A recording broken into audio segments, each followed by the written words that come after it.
Well, now this is proof the reflection phenomena by secondary wavelength theory. Secondary wavelength theory.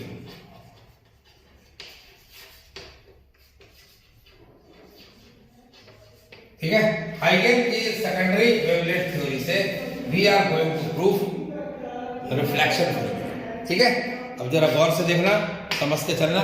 Suppose करो कि ये एक horizontal surface है, plane surface है. Let this is a plane surface. ये एक plane surface है. ठीक है, एक मिनट देख ले जरा, दिख रहा कि नहीं? Yes, it is a plane surface. ठीक है, अच्छा चल, दूसरी चीज ये कि जितने भी वेव है वो वेव इस फॉर्म में है, ऐसे.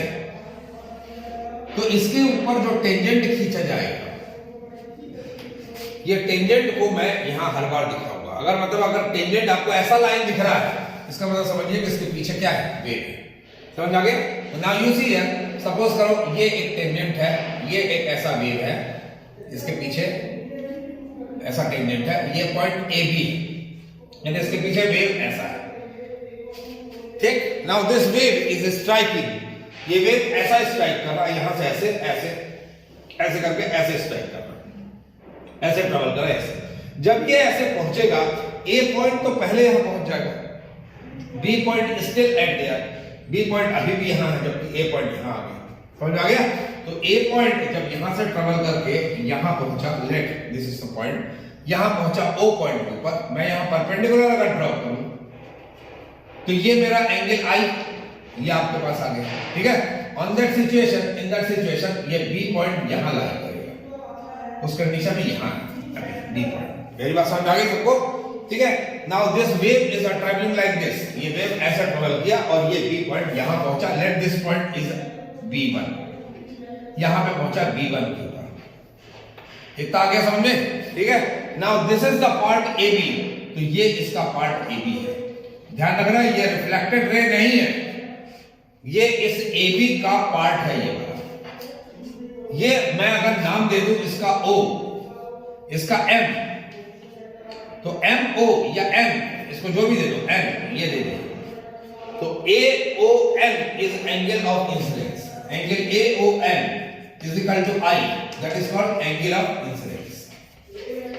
Angle of incidence. इतना समझ आ गया? ठीक है, चलिए अब जरा ये देखो कि यहां से लाइट आने के बाद रुकेगा तो नहीं कि भैया मैं रुक जाता हूं तू आगे चल, ऐसा तो होगा नहीं.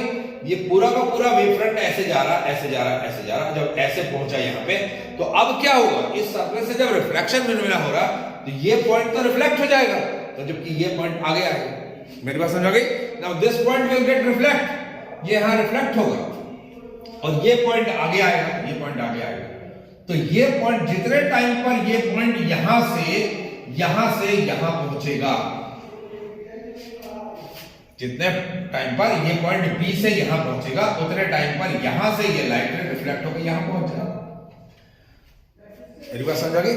ठीक है, तो यहां से लेकर यहां तक पहुंचने में अगर उसको ये डी डिस्टेंस कवर किया, तो O से लेकर E तक का distance, let this point is B1 here, तो यहां E पर पहुंच जाएगा.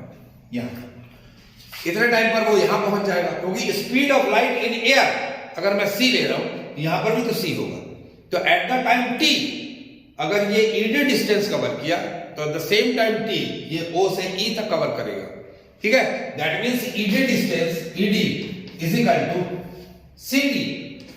If the speed of light in air is C, तो यहां पे हो जाएगा C into time T is equal to उतने ही टाइम पर ये यहां से यहां चला, यानी OE कितना आया. मेरी बात समझ आ गया? समझ आ गया? यहां से यहां उतने ही टाइम पर ये रिफ्लेक्ट कर गया. अब इसको लेकर, इतने को लेकर जो रिफ्लेक्ट हुआ उसको लेकर अगर मैं एक आर्क ड्रॉ करूं, if I will draw an arc, यदि मैंने आर्क ड्रॉ कर दिया, तो इसके ऊपर जो ये आर्क जो ड्रॉ किया, उसके ऊपर जो टेंजेंट है, दिस टेंजेंट, उसके ऊपर जो टेंजेंट होगा, this will be it's what, secondary wave. ये इसकी सेकेंडरी वेव कहलाएगी. ठीक है, मतलब वेव एक्चुअल में चल रहा कैसे, ये आर्क ऐसे चल रहा है, ऐसे चल रहा है, ऐसे चल रहा है, ऐसे मुड़ गया, समझ आ गया, ये ऐसे चल रहा है, ऐसे चल रहा है, ऐसे करके ऐसे मुड़ गया, ये आर्क हो गया। सो दिस इज पॉइंट ई, ये आ गया इतना। अब क्या होगा, अब इसके बाद ये आगे चलेगा, तो अब ये भी आगे चलेगा यहां से, कितना आगे, ठीक है। तो जरा यहां गौर से देखो, ये पॉइंट ऐसा है, ऐसा है, तो ये AON आई है, तो what will be R, R होगा NOE, ये पॉइंट होगा आर, दिस इज आर, ये होगा आर। अगर मैं इसको छोड़ दूं, ये वाले इसको अलग कर दूं, देखो NOE, angle NOE is equal to R, that is angle of reflection. कितना आगे समझ आ गया? चलिए जरा आप जरा इसको गौर से देखो, इस डायग्राम को, इसके पिक्चर को मैं थोड़ा सा अलग से बना रहा हूं, तो मैं इसको बना रहा हूं, यहां जरा देखना, ये ऐसे, ये डॉटेड लाइन ऐसे है, ऐसे, ठीक है, ये लाइन ऐसे है, दिस इज बी पॉइंट, इसको गौर से देख रहे हैं, ये बी पॉइंट है, तो मैं इसको यहां से डॉटेड दिखा रहा हूं, ये बी पॉइंट है, और ये लाइन ऐसा गया डी पॉइंट। तो ये अगर बेटा आई है, ये अगर आई है, तो ये अगर आई है और ये 90 है, ये एंगल 90 है, ये देखो ये 90, तो ये एंगल कितना होगा, ये एंगल होगा 90 माइनस आई, कितना ही हुआ, मेरी बात समझ आ गई, ये एंगल है 90 माइनस आई, और 90 माइनस आई ये है, और ये फिगर यहां पे, अब जरा देखो ये 90 माइनस आई है, तो अब जरा मैं इसको बिठाऊं, इसको, इतना समझ आ गया, 90 माइनस आई, ये आ गया 90 माइनस आई, और ये है 90, तो ये ऐसा है, इसका है ये 90 और ये है 90 माइनस आई, तो 90 में से 90 माइनस आई हट गया तो बचेगा क्या, आई, यानी ये एंगल कितना होगा, आई, इतना समझ आ गया, यानी angle BOD will be what, I. तो एंगल BOD, ये देखो BOD यहां से बना रहा हूं, BOD is equal to I, ठीक है, mathematically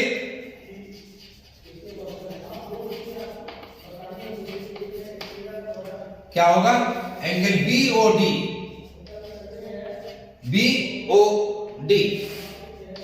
is equal to I, angle will be I, इतना कर दिया, समझ में आ गया इतना। चलिए अब जरा इस ट्राइंगल को देखो, इस ट्राइंगल को जरा यहां देखना, यहां पे मैं परपेंडिकुलर फिर से बनाया, ये देखो ये परपेंडिकुलर, समझ लेना, अच्छे से समझ लेना, यहां से ऐसा है, ये देखो O से E रिफ्लेक्टेड रे ऐसा गया, तो दिस इज E, तो ये एंगल कितना है R, तो यार ये एंगल कितना होगा 90 माइनस R, इतना ही हो गया। अब जरा देखो यहां पे ऐसा R खींचा है, ये टेंजेंट है, ये टेंजेंट है, तो टेंजेंट रेडियस के ऊपर हमेशा कितना होता है, परपेंडिकुलर, तो ये 90 माइनस R, ये 90, तो ये एंगल कितना हो गया R, तो this angle will be what, R, मतलब angle ODE, angle ODE is equal to R, इतना आगे समझे। चलिए I am going to find out, prove the reflection, reflection तभी होगा जब angle I is equal to क्या होगा, एंगल R, तो take this triangle OB'B1D, OB1D, this is point B1, am I right, this is B1 OD, this is B1, so this is B1, तो OB1D इस triangle में जरा देखो यहां OB1D, ये ऐसा, ये ऐसा, ये ऐसा, ये 90 डिग्री है ना, और यहां पे है क्या I, ये है O, ये है B1, ये है D, तो इसके ऊपर साइन लगाएं, तो इन ट्राइंगल OB1D, OB1D, इस ट्राइंगल में अगर करोगे तो क्या आएगा, क्या करेंगे, साइन I इज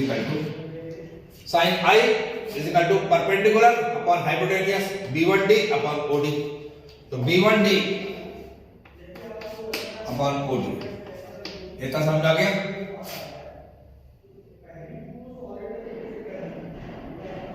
समझा गया रे? B1D अपॉन OD ये आ गया। ठीक, चलिए अब जरा देखो यहां पर इस ट्राइंगल को ले लो OED, OED में यहां ले लो ऐसा, ये ऐसा, ये E पॉइंट है, ये परपेंडिकुलर, ये O, ये D, दिस इज R, ये बेस हो गया, यही हो गया, ये परपेंडिकुलर हो गया, नहीं ये आपके पास R आ गया, तो यहां पे क्या होगा OED, ODE में आप लगाओ साइन R एंड ट्राइंगल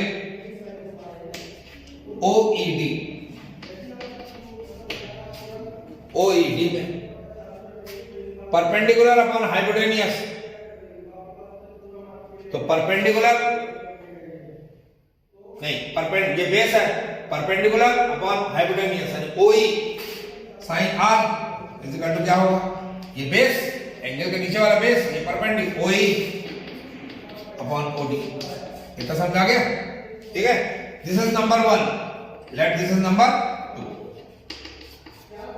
तो जरा यहां देखो OD और OD क्या है, इक्वल, ठीक है, और ED is equal to CT is equal to OE। ED, what is ED? OED, गलती से ले लिया ED, यहां क्या होगा एंगल OEOR, हाँ OE, यहां B1D से लेकर यहां तक लाइट रे और यहां से लेकर यहां तक लाइट रे, देखो B1 से लाइट रे D पॉइंट पर आ रहा, जितने टाइम पर ये यहां पहुंचेगा उतने टाइम पर ये O से कहां जाएगा, E के ऊपर जाएगा। यहां पे आपको सुधारना था, ये छोड़ दो, इतना आ गया, इतना आ गया, इतना आ गया, ठीक है ना। अब आपको यहां दिख रहा है कि लाइट रे जब B1 से D पर जाएगा जितने टाइम पर, उतने ही टाइम पर ये लाइट रे O से E पर जाएगा, तो जबकि B1D is equal to CT is equal to OE, ये दिख रहा है, तो B1D is equal to OE, जबकि यहां पे लिखोगे B1D, या बेटर है यहां लिखो B1D is equal to CT is equal to OE, ठीक है। तो B1D ये और ये सारे इक्वल हो गए, तो hence sine I is equal to sine R और I is equal to R, ठीक है, समझ आ गया। अब इसको आपको लिखना है, तो लिखो consider x dash is a plane surface, AB is a wavefront, AB is a wavefront which inclined on the surface by forming an angle I with the normal, Therefore, write down this angle AON is equal to I, angle of incidence, ठीक है। अब आप लिखोगे when this wave travel forward at some instant V1 and reach at point D,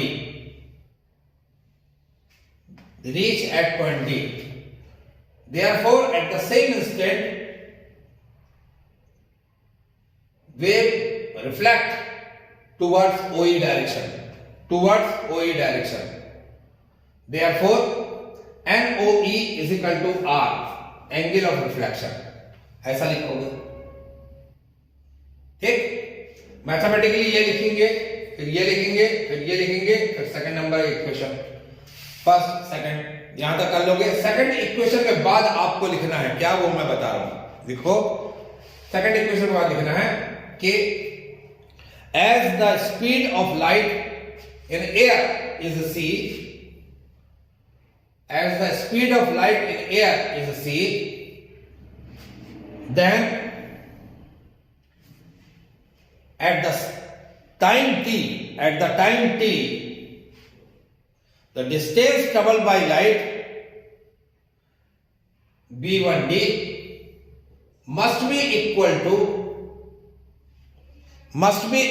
to reflected light OE, reflected light OE, that is B1D is equal to CT is equal to OE. देख लिया? यहां तक करने के बाद इसको नहीं लिखना OE, नीचे लिखो by taking a radius OE, if a curve is drawn, then ED tangent will be its secondary wavelength. Hence, write this and solve it.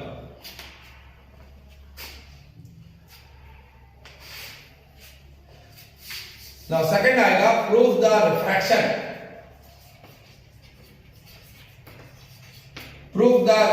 Phenomena. ठीक है?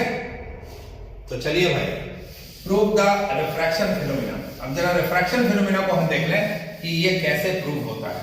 ठीक है, अब जरा देखो यहां पिछले डायग्राम का सब कुछ यही है, नथिंग एल्स। ये ऐसा, यहां तक मैंने इसको मिटा दिया,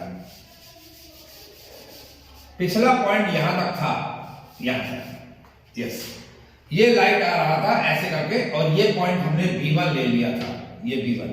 बट अब आता है सेकंड, रिफ्रैक्शन में मीडियम आएगा, ये मीडियम आएगा। तो let there is a medium like this is a medium, मैंने एक मीडियम बना दिया। ठीक है, the speed of light in air is c, this is air, and speed of light in air is denoted by c, एंड speed of light इन मीडियम this is denoted by v। इसको v से denote कर दिया। ये तो समझ आ गया? जरा एक बार देख लो, यहां दिख रहा कि नहीं दिख रहा? यस दिख रहा है। चलिए अब जरा यहां देखो, ठीक, अब लाइट ने यहां A से O पर टकराया तो B पॉइंट B1 पर आया, ये तो हमको दिख गया। अब जरा ये देखो कि जितने टाइम पर लाइट ने B1 से D पर पहुंचेगा, जितने टाइम पर, उतने टाइम पर ये मीडियम में जब जाएगा तो उसकी स्पीड तो कम हो जाएगी ना, क्योंकि बोला था हाइगन ने कि मीडियम में स्पीड कम हो जाती है। तो ये जब यहां से जाएगा तो यहां से ये इतना ही चल पाया, यानी उतने टाइम पर ये E पॉइंट के ऊपर पहुंचा, यहां इतू सा चला, E पॉइंट पर यहां इतना सा चल गया, इतना E पॉइंट पर इतना चला। मेरी बात समझ आ गई? तो भैया अगर एंगल के हिसाब से देखें AON एंगल ऑफ इंसिडेंस, तो mathematically BOD will also will be angle this I, ये भी I होगा। ठीक है ना, क्योंकि ये I है, ये 90 है, तो ये हो जाएगा क्या 90 माइनस I, और ये 90 में से माइनस हो गया तो ये I हो गया। Hence, और एंगल यहां पे क्या लिखोगे B1OD is equal to I, या आप यहां लिखो angle AON is equal to I is equal to angle B1OD, इतना आपके पास आ गया।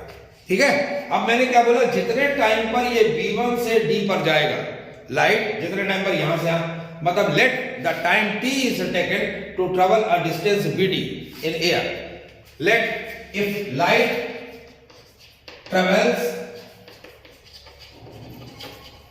From B1 to D in time T, then distance cover in air is equal to क्या होगा B1D। इतना आया। एट द सेम टाइम यहां पे होगा eight the same time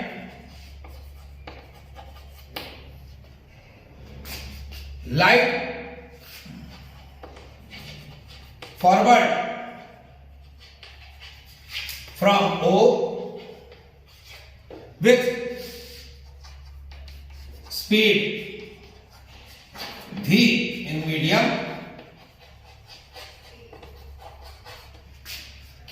and distance cover कितना OE।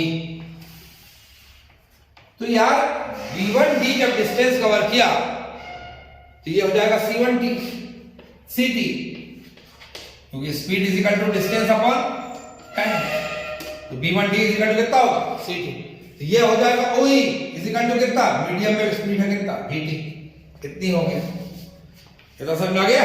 चलिए भाई इतना आ गया समझ में। अब जरा देखो इसको लेकर, if by taking a radius OE, if an arc is drawn, so this tangent will be its secondary wave, ठीक है। तो if an arc is drawn by taking a radius, यहां पे लिखोगे by taking a radius, if an arc is drawn then that will be this one। तो अब जरा ये देखो ये एंगल R है, so angle EOM, hence angle EOM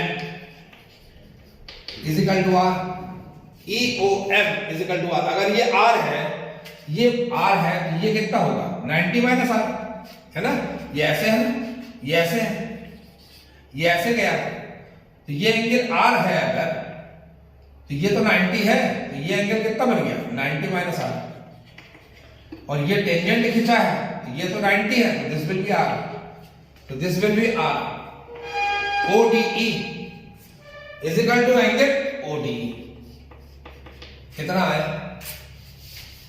ठीक है। Therefore in triangle, अब ये ट्राइंगल ले लो, ये ट्राइंगल OB1D या B1OD कुछ भी ले लो, in triangle B1OD, sine I लगाओ, sine I is equal to perpendicular upon hypotenuse B1D upon OD, तो sine I is equal to B1D upon OD, इतना समझ आ गया।